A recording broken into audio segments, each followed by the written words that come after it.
I'd like to send my good wishes and congratulations to Annaghmakerrig on its anniversary, a really important anniversary, and to thank all the staff going back over many years um, for my residences there when I stayed uh, during the 1990s and the 2000s.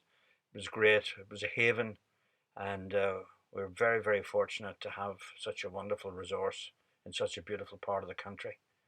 Um, One time I remember specifically was when I arrived into the house and I was given which room I was in, and I went upstairs, threw my hold all on the ground, and was kind of distracted a little bit by what I heard was a voice outside on the gravel of the front of the house, um, what we would have called in the old days an Anglo-Irish voice, very precise, authoritative voice, a woman's voice.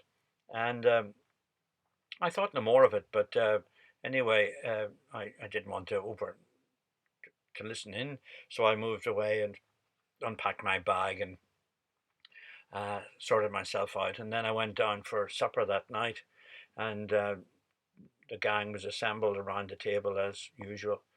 And I said, "Who was the lady who was speaking? Who I overheard?" And they said, "What lady?" And I said, "Well, there was somebody speaking uh, in a very kind of a instructional way in the voice, a kind of imperative tone to the voice, is what I should say." And they said there was no one there.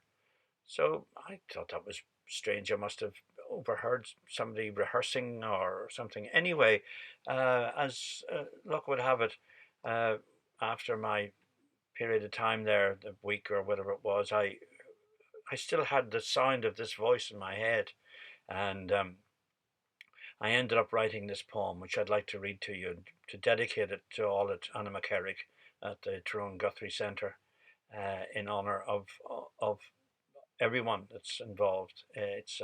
As I said, it's an extraordinary haven for writers and artists and musicians.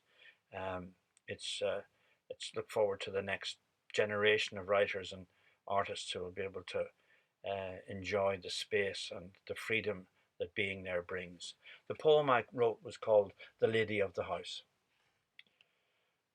The Lady of the House. The birds are singing high in the trees. Summer is over, autumn has come. But the leaves haven't fallen yet, and the trees are still green. Summer is over, autumn has come. The birds were singing high in the trees. I couldn't tell where. No, I couldn't tell where. The lake was so still that day. The birds stopped dancing in the sky. The shadow of the forest lay across the lake all day. Summer is over, autumn has come. Thank you, and all the best, Annaghmakerrig, and the new director, Emer O'Connor. Bye.